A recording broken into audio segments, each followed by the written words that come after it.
Podcast with Nikta Gina. Spesial loh, pokoknya nontonnya itu di Dede TV, bukan Kakak TV. Terima kasih. Assalamualaikum warahmatullahi wabarakatuh. Humanity Talk Podcast balik lagi, masih sama aku Nikta Gina. Dan seperti biasa, kali ini aku ditemani oleh seorang wanita cantik. Ini produknya tuh idola aku banget. Oh my god, nanti kita ngobrolin apa kira-kira ya produknya itu yang menjadi idola saya. Nah, beliau ini adalah salah satu donatur corporate dari Zakatnya Dompet Duafa. Ada Mbak Rizka Romadona. Harus gitu ya maksudnya. Dan abis itu ada DHO ya gak sih? Mbak Rizka Romadona ini sebagai co-founder dan juga presiden director dari PT Agrinesia. Assalamualaikum Mbak Rizka. Apa kabar? Sehat ya, insan muda juga mudah-mudahan sehat semua ya. Kalau yang nonton lagi sakit, mudah-mudahan jadi seger, jadi sehat kalau misalnya nonton Humanity Talk Podcast ini dan mendengarkan, karena banyak sekali ilmu-ilmu, inspirasi-inspirasi yang didapat, termasuk dari bintang tamu saya yang kali ini Mbak Rizka Romadona. Oke. Nah, sebelum kita ngobrol, aku seperti biasa mau ngajak juga untuk berkolaborasi kebaikan di program Zakatnya Dompet Duafa, karena zakatmu jadi manfaat. Caranya mudah sekali. Langsung lihat aja ada nomor rekening di bawah sini. Bisa juga scan QR code yang ada di layar. Atau kalau mau ke websitenya langsung boleh ke digital.dompetduafa.org/zakat penghasilan. Oke. Nah, kita langsung aja ngobrol ya sama Mbak Rizka ya. Mbak Rizka ini adalah sebagai co-founder dan juga presiden director dari PT Agrinesia. Jadi Mbak Rizka ini aktivitasnya sekarang jadi bos ya? Gitu. Kan kalau istilahnya kita dengar gitu co-founder, presiden director, berarti kan Mbak bos ya? Enggak juga sih, justru saya yang jadi membantu semua orang untuk bisa berkarya. Oh gitu. Jadi sekarang fokusnya menjalani apa nih Mbak aktivitasnya? Sekarang saya memanage tim gitu ya. Jadi bagaimana supaya bisnis Agrinesia ini bisa terus bertumbuh. Gitu. Nah, kalau Agrinesia ini sendiri itu sebenarnya lingkupnya apa sih Mbak usahanya? Kalau kita fokusnya itu di produk kue Mbak sebetulnya. Yeah. Jadi salah satunya ini bapia kukus Tugu Jogja. Pasti tahu dong, ya kan, ini yang tadi saya bilang idola saya dan keluarga. Setiap kali kalau ke Mbak Jogja. Idolain ini saya ngidolain Mbak. Ya ampun, bisa berarti nih. Ya kan biasa suka kehabisan ini sama bapia kukusnya kan. Oh gitu. Jadi fokusnya adalah di kue. Untuk saat ini. Kue khusus di Jogja. Sebenarnya ada beberapa kota sih Mbak. Jogja. Banyak ternyata. Ya ada di mana aja Mbak? Kita ada di antaranya itu di Bogor dan juga di Bandung. Bogor, Bandung. Namanya boleh disebut juga Mbak? Lapis Bogor Sangkuriang Mbak. Lapis Bogor Sangkuriang. Kalau di Bandung? Bolu Susu Lembang. Oh, Bolu Susu Lembang. Iya, terkenal semua ya.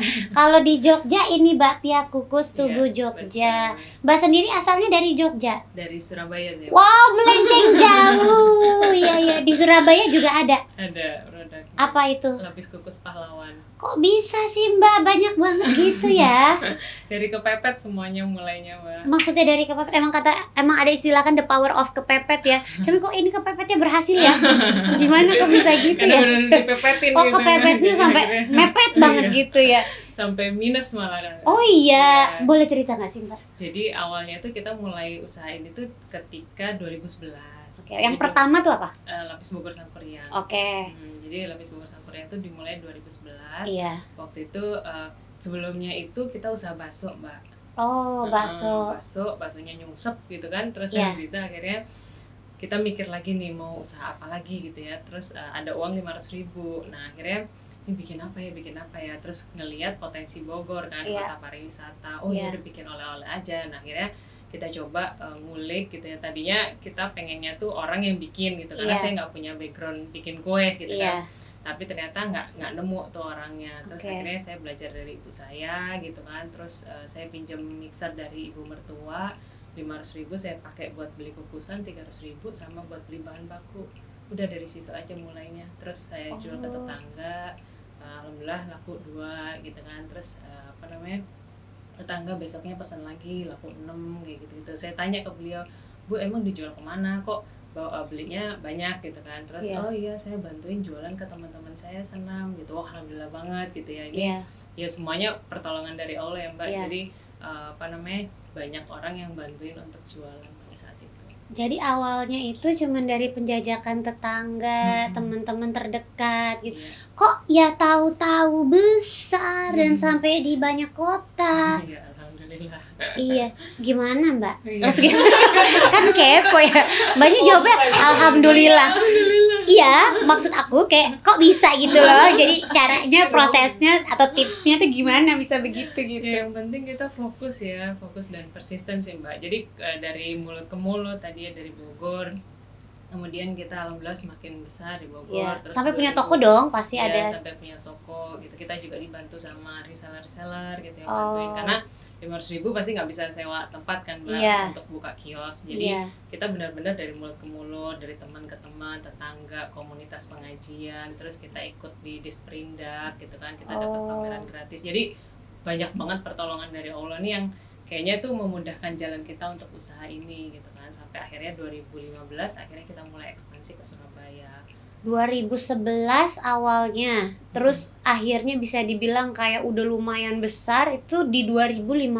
Sebenarnya 2012 itu udah alhamdulillah udah lumayan besar gitu ya. Cuma kan karena kita ini nguatin fundamentalnya di Bogor, jadinya kita baru berani ekspansi itu 2015. Itu ke Surabaya dulu. Oke, itu juga Mbak juga yang maksudnya jadinya yang bikin kuenya juga Mbak juga gitu. Yang meracik semuanya gitu. Ketika di awal. Oh wow, dari Surabaya terus ke Jogja. Kayak semacam terobosan baru karena dulu kayak apa itu ada kayak bakpia kukus, biasanya kan bakpia yang konvensional ya. Dan ternyata endes bambang gulindes. Bahasanya gitu lagi. Tapi kalau untuk sekarang emang benar-benar fokusnya hanya di kue Mbak. Oleh-oleh gitu ya, lebih tepatnya oleh-oleh ya. Oleh-oleh dan snacking sih Mbak. Karena ternyata setelah kita jalan, ternyata produk kita ini bukan hanya dibeli pada saat weekend gitu ya. Kan kalau wisatawan tuh biasanya weekend gitu ya. Tapi ternyata hari biasa pun kita juga dibeli, dan kita survei ternyata itu buat snacking mereka di rumah gitu. Saya kalau mau beli macam bakpia kukus pakai e-commerce, padahal lagi nggak liburan nggak apa, pengen aja gitu makan. Itu sebenarnya kode sih Mbak. Iya gitu. Langsung kayak bisa dia langsung ketemu ya. Nah terus kan maksudnya luar biasanya Masya Allahnya ini PT kan ya Mbak, PT Agrinesia ini adalah salah satu perusahaan yang sudah berzakat gitu kan. Maksudnya banyak juga kayak perusahaan-perusahaan lain, aku nggak maksud gimana ya, cuman kan maksudnya banyak mungkin perusahaan yang mungkin belum tahu atau belum sadar akan pentingnya berzakat, atau mungkin kayak bingung harus berzakat seperti apa gitu. Nah kalau Mbak sendiri pada waktu itu awalnya yang mencetuskan kayak saya harus berzakat nih perusahaan saya, terus saya memilihnya adalah di Dompet Duafa, itu kenapa tuh Mbak? Karena zakat kan memang kewajiban ya Mbak. Jadi ya memang harus dikeluarkan gitu kan. Dan kita udah banyak banget tadi kan, pertolongan Allah udah banyak banget ya, kenapa nggak kita berbagi gitu kan, dengan melalui salah satunya dengan zakat gitu. Nah kemudian juga kenapa Dompet Duafa ya, karena Dompet Duafa kan transparan ya Mbak, dan semuanya udah ada laporan segala macam tuh benar-benar bagus banget gitu, sehingga kita trust banget ini sama Dompet Duafa. Akhirnya ya kita percayalah sama Dompet Duafa untuk mengelola zakat kita. Oke, nah pertama kali tahu tentang Dompet Duafa itu Mbak dari mana? Googling sih. Oh, jadi emang pada waktu itu kayak emang sudah niat mau berzakat, terus kayak mencari kemana ya wadahnya untuk bisa berzakat, dan akhirnya menemukan Dompet Duafa ini gitu. Kita lihat program-programnya, kan ada yang ke kemandirian, ada yang ke pendidikan, ada yang ke sosial dan segala macam, dan itu kayaknya cocok nih sama value kita pilih Dompet Duafa. Wow, dan kalau buat Mbak pribadi, kalau tersebut kata zakat, kenapa sih kita harus zakat Mbak? Karena ya memang wajib ya Mbak ya. Selain wajib deh.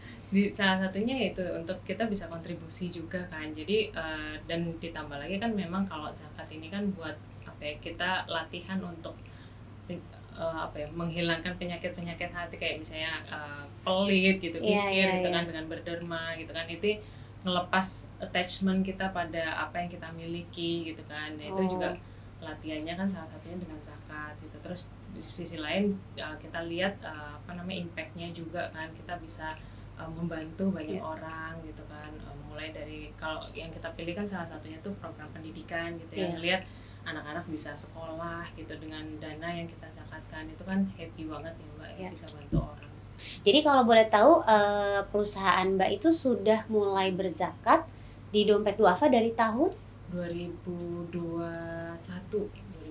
Oh 2021, oke, berarti jadi sebelumnya itu kita zakatnya itu ya di area-area setempat gitu. Cuma kan ya udah zakat aja gitu kan, tapi terus makin kesini saya ngeliat lagi apa ya kira-kira yang bisa kita iniin, lewat Dompet Duafa. Berarti Mbak sudah merasakan sekali ya manfaatnya. Bahkan tahu nggak, maksudnya kayak dari Dompet Duafanya sendiri memberitahu kayak udah kesini loh Bu Rizka, dana yang Ibu berikan atau segala macam udah disalurkan untuk ini sampai sedetail itu nggak sih? Iya, jadi memang dari Dompet Duafa itu bikin report sih Mbak biasanya.